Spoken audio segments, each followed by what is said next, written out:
What's up, you guys? We're back at another one. Today we have the lovely Pretty Little K. You guys already know the vibe. We're gonna put her Instagram above her head, you know what I'm saying, and also down below.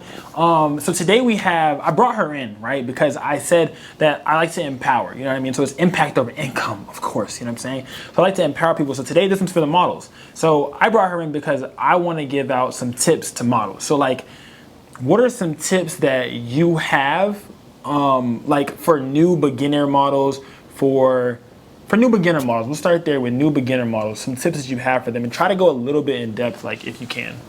Okay, so first thing first, whenever you do any photo shoot, be comfortable in your own skin. If you are not comfortable, then you're not going to feel your best. Yes. So always make sure that you're confident in yourself. You're doing a great job. You don't have to overdo it or overthink it. It's just like a natural thing of your body. Another thing I would say is always be cautious of your surroundings. Around this world, it's a little crazy, so always make sure that you know your photographer, you know how they are already before you get to them, and just do your background to make sure that you're safe in everything that you do. Taxi is one of the safest people to do it with, so no concerns there. But modeling, it does take a lot of confidence, so make sure you have all the confidence in the world. Everyone is unique in their own way, so don't feel like you got to change your body or change how you look for it can also help reason. You build it as well. Yeah, like exactly. Just like even if you're, sorry to cut you off, but even if you're not like right now a model, but you want to become a model and you don't have that confidence that you feel that you need to be a model, this going into the modeling industry could help you like get that confidence that you need to be able to utilize that into other fields. Like modeling could help you have more body positivity, be more comfortable in your own skin, so that way if you're really trying to do a runway, or if you're trying to be into fashion or anything else that requires all those skills and traits, you can utilize those somewhere else. You could take what you learned from modeling and the confidence that you learned, that you built up, to be able to take it into different rooms. You could talk to people that you probably weren't able to talk to before. You can indulge with different people that you probably wouldn't have if you hadn't taken that leap to gain that confidence. Mm-hmm. So like, what are the different types of modeling? Like, you know, we have photo shoots, we got the music video shoots. Like, what are the different types of modeling that you are aware of and that are out there in the industry? The main ones would be, you know, photo shoots for brands, music videos for artists. We also have runways that you can do shows on.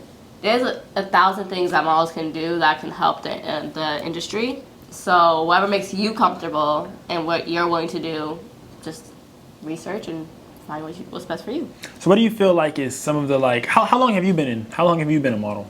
For a little bit over a year now. A little bit over a year now? A little bit over. We're almost at the same thing, because I've been a photographer for a little bit over a year as well. So what is some advice that you would have for aspiring models that want to step that foot into the field, that have not yet taken that foot into the field? I would say just go for it completely, because not even a year ago I was extremely insecure, very scared of even showing anything of myself and not confident at all. And then I took it by the hand and I went straight for it, and now it's kind of my job and I love it. So I would say do it. Anything that you're scared of, just go for it. It won't hurt you. So. Honestly, no, for real. I definitely 100% agree with that. What are some things that you feel that, like, new aspiring models, some people that are in there and that are let's say, for example, they've had their first photo shoot, they've had their first video shoot, and they feel stuck. Like, they don't really know the next thing to do. What are some advice that you would give them? When it comes to feeling stuck and like you're just like there, I would say, so when it comes to, what was the question? When it comes to like say for example, a model has had her first photo shoot, or her first video shoot, and she is like, I don't know where to go next, I feel stuck. What is the advice that you would give to her?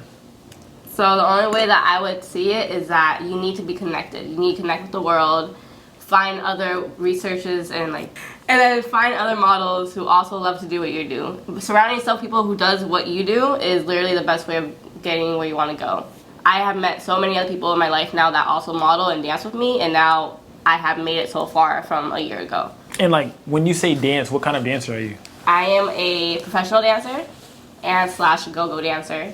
So I am always performing on stage when it comes to artists or, you know, clubs. I'm always doing something when it comes to dance. That's lit. Like, how long have you been dancing? Also over a year. I've been dancing my whole life. Yeah. But professionally, I've been dancing for over a year. Because like one thing I can say is like, that's why I wanted you to specify that, because some people get negative connotations over the word dancer.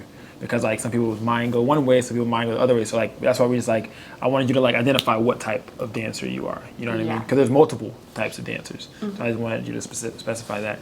But all right, so I have a question, right? So what are some red flags when it comes to modeling? Like, let's say I want to go out to this one agency, or I want to go do a photo shoot with this one photographer. What are some red flags that would tell me, nah, that's not probably what I should be doing? Depending on the type of model you're trying to be, because again, there's thousands of different types of models out there. Always, like, you have to research who you are working with. If you don't, you could get yourself into something that you were not ready for. Yeah. So I would be careful what you sign as well, because a lot of times they'll try to throw some a contract. They'll had it happen where a contract was thrown at you, and now you have agreed to something that you weren't even necessarily aware that you agreed to, and you've signed something, and now you're a part of something crazy that you did not agree to be a part of, or that you don't even agree with. You know what I'm saying? So a red flag for me would also be looking at their profile. If you see they don't have a lot of followers, like it seems like a little janky, a little scammy, a little bit. Always double check, and you don't feel comfortable, listen to your gut. There will be multiple things you can do. That's not the only place you can go to. Listen to your gut. If you don't feel safe or you don't feel comfortable, don't do it. Yeah, don't feel like when you get one opportunity, that's the one. Like, don't always, that's one thing I really can say. Don't feel like when you get that one opportunity, you feel like that's the end-all, be-all opportunity. There are going to be a lot more. If you keep pushing and applying yourself, there are going to be so many more opportunities for you to be able to elevate and scale within your modeling business, because you yourself is a brand. Your face is a brand. Your body is a brand. So there's going to be so many more opportunities from you doing shoots. You're collabing on shoots. You're collabing on a lot of different stuff like that. But when it comes to collaborating, you have to have boundaries. So what are some boundaries that you have when it comes to collaborating with other models, photographers, or even clubs? A good question. So what I actually have done when I first started was I always brought a companion with me. If I go to any new person I've never been to, I always bring someone with me that I know, so that if anything happens, I have someone with me like the whole time. And you feel safe. It makes you feel very safe. If I continue to work with this photographer, then I feel safe, then I will do it alone without my partner or friend. But I always bring someone along just in case. If you don't feel safe, just make sure that you have something secure with you, if that makes sense. Yes, something that's gonna something or someone that is able to be there that can, you know, like also help with what happens. If anything does go down, you have to have a witness, or you have to have someone that also makes you feel safe and comfortable within that environment.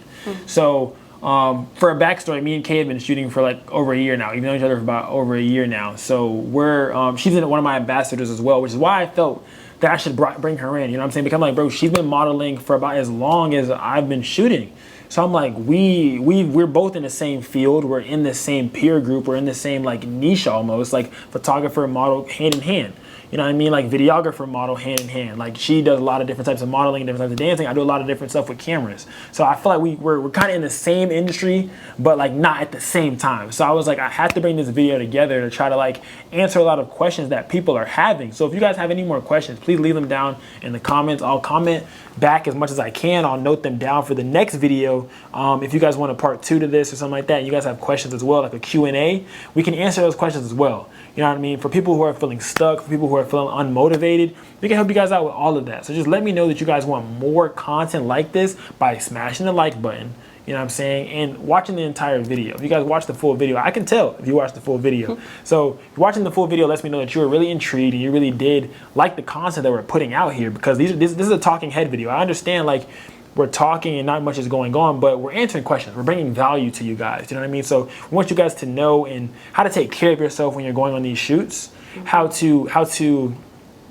have boundaries with yourself and your photographer, have boundaries with yourself and your agency that you're with, have boundaries with anyone, you know what I mean, that you're applying yourself to, because it happens in magazines, you know what I mean? Like it happens with magazine companies. You're getting casted in magazines, they're utilizing your photos without your consent. You've signed something that allows them to do this, and now you're not making any money off of your face, and your face is your what? Your brand. So you've just given out free merchandise. You know what I'm saying? And they're utilizing your merchandise over and over again to gain sales off of your face. And what you're gaining is exposure. So be comfortable, be careful is what I mean. Be careful with that word exposure. Because exposure is not always good. Can you give us some more insight on that? That was one? Exposure? That hit a little bit? That was a little, exposure is not always good. It's like, they're going to be like, there's a lot of times where exposure is good and there's a lot of times where exposure is bad. When do you feel like exposure is good versus when it's bad? When I feel like it's good is when you know something's good to come out of it. But majority of the time, people will be exposing you, but they're just kind of using you. Yeah, and they're capitalizing off of just themselves. So basically, they're not doing anything for you. Exactly. So when you know that you're going to get something valuable out of it, that's when the exposure is good. If it's not, and you just see that you're constantly coming back to this person, but they're not even doing anything to like help you out, then it's just, they're just using you. You're being used. Yeah. And I feel like with that exposure is like, it's a two-way street of the exposure could be good because you could have it could be 50-50. So you'll know exposure is good is if you're gaining something and they're gaining something and it's an even gain. It's an even trade. You know that, you know what I'm saying? Service for service, product for product. That's an even gain. Or if if there's a time where they're not gaining anything and you're gaining, that's a win. But if there's a time where they're gaining all and you're gaining nothing, that might not, you know what I mean? Maybe there the trade-off is the connection. Maybe it's your first time working with somebody and you're not gaining much, but they are, but you're gonna get that exposure onto their platform, or you're gonna get that, that's when exposure is good. But when this becomes a thing that continuously is happening and you're continuously getting this exposure from this one person and you're not gaining anything in return, whether it's time, because time is valuable, you know what I'm saying? Whether it's time, exposure, followers, some type of currency. Everything is currency today. So if you're not getting some type of currency from this, then it's not a healthy relationship. First time maybe, second time maybe, but after that, like I think 3 times is you being used. After 3 times you're being abused, man. Like now they're abusing that power over you. It's like a real relationship. It's like a real relationship, which is why I just want to bring all these things to the forefront for you guys. Any more questions that you have? I know it sounded like I was about to end it earlier, but any more questions you guys have, let us know, man. This is Pretty Lil K. I'm going to put her Instagram down below as well as above her head, man. There's a whole lot of gas. It's your boy Taxi, and we're out. Taxi! Oh, there's the cookies. Be right back.